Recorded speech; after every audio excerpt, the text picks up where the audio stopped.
কারণ অস্থি ঠিক থাকলেও একজনের নাক বোঁচা হতে পারে, তা আমরা অহরহই দেখি। বিজ্ঞানীগণ দিনের পর দিন গবেষণাগারে মাথার খুলি নিয়ে গবেষণা করেছেন।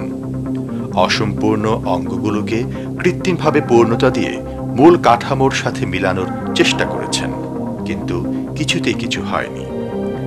হার্ভার্ড বিশ্ববিদ্যালয়ের অধ্যাপক আর্নেস্ট হুটেন বলেন, এ ধরনের প্রয়াস এবং চিত্রাঙ্কনের কোনো বৈজ্ঞানিক মূল্য নেই।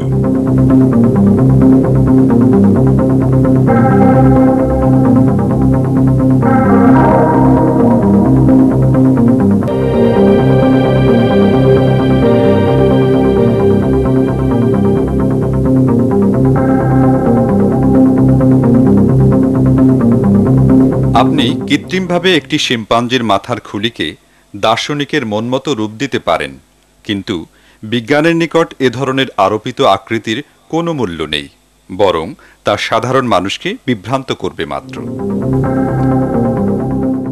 বিবর্তনবাদীগণ শুধুমাত্র খোঁড়াখুঁড়ি, মাথার খুলি কিংবা অস্থি নিয়ে গবেষণার মধ্যেই মেতে থাকেননি। কেউ কেউ প্রকাশনা শিল্পের দ্বারস্থ হয়েছেন। কখনো কখনো বিবর্তনবাদীরা সাংঘাতিক রকম প্রতারণারও আশ্রয় নিয়েছেন। এর মধ্যে সবচেয়ে উল্লেখযোগ্য হচ্ছে পিল্ট ডাউন ফসিল, যা 1912 সালে প্রকৃতিবাদী চার্লস ডসন কর্তৃক আবিষ্কৃত হয়। এই ফসিলকে বানর থেকে মানুষে রূপান্তরিত হওয়ার সবচেয়ে গুরুত্বপূর্ণ মধ্যবর্তী স্তর বলে বিবেচনা করা হয় এবং 30 বছরের অধিক সময় ধরে সেটা জাদুঘরে সংরক্ষণ করে রাখা হয়। দীর্ঘ সময় পর 1949 সালে কিছু অস্থি বিশারদ প্রমাণ করেন যে এই পিল্ট ডাউন স্কাল বা খুলি সম্পূর্ণ মেকি। শিম্পাঞ্জির মাথার খুলির সাথে মানুষের চোয়াল সংযুক্ত করে একে বানর ও মানুষের মধ্যবর্তী পর্যায় বলে চালিয়ে দেওয়ার চেষ্টা করা হয়েছে। বিবর্তনবাদীগণ কর্তৃক আবিষ্কৃত বানর আর মানুষের মধ্যবর্তী আরেকটি পর্যায় হল নেব্রাস্কা মানব। একটি জীবাশ্মের উপর ভিত্তি করে নেব্রাস্কা মানবের এই কল্পিত চিত্র অঙ্কন করা হয়। নাম দেয়া হয় হেসপেরোথিপিকাস এবং হেরাল্ড কোকিল। অল্প কিছুদিন পরই আসল সত্য বের হয়। প্রমাণিত হয় যে নেব্রাস্কা মানবের এই জীবাশ্মটি আসলে কোনো মানুষের জীবাশ্মই নয়, একটি বুনো শূকরের জীবাশ্ম।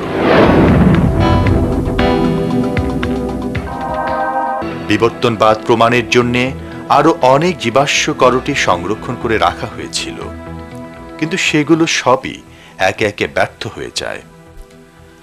মাথার খুলির জীবাশ্ম দেখে 1856 সালে নে এন্ডারথল নামক এক প্রজাতির মানুষের কথা বলা হয়, যা 1960 সালে এসে বাতিল হয়ে যায়।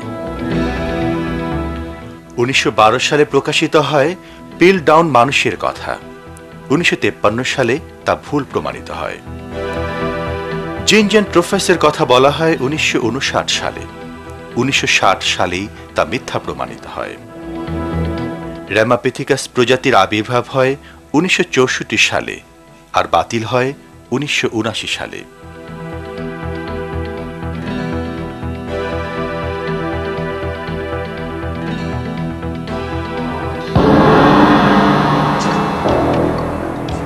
সকল ব্যর্থতার পরও এইসব মাথার খুলি জীবাশ্ম বিভিন্ন পত্রপত্রিকা, পাঠ্যপুস্তক ও প্রচার মাধ্যমে এমনভাবে প্রচারিত হতে থাকে যেন এগুলো সব বৈজ্ঞানিকভাবে প্রমাণিত।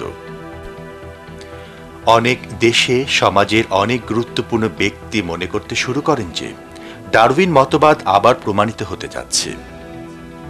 বিবর্তনবাদের তথাকথিত সকল যুক্তি মিথ্যা প্রমাণিত হওয়ার পরও পৃথিবীর অনেক দেশের শিক্ষা প্রতিষ্ঠানে শিশুদেরকে তা পড়ানো হতে থাকে অব্যাহতভাবে, যা এখনো কোথাও কোথাও চলছে। যাই হোক, বিবর্তনবাদীরা সত্যকে যতই গোপন করার চেষ্টা করুক না কেন, সত্য প্রকাশিত হয়েছেই।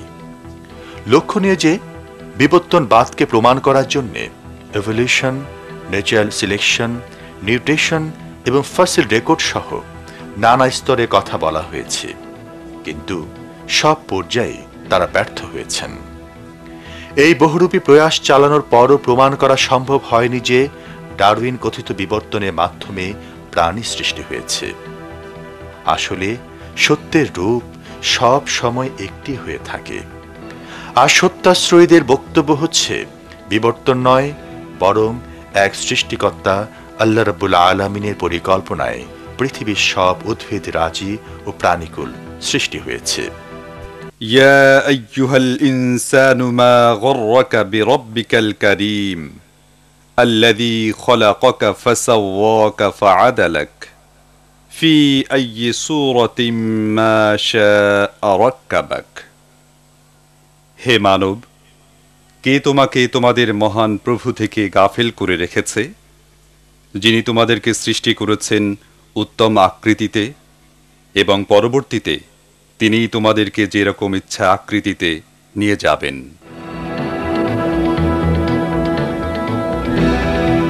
বিবর্তনবাদীরা যাদেরকে ক্রিয়েশনিস্ট অর্থাৎ সৃষ্টিবাদী বলে, সেই সৃষ্টিবাদীদের এই বিশ্বাসই এখন প্রতিষ্ঠিত।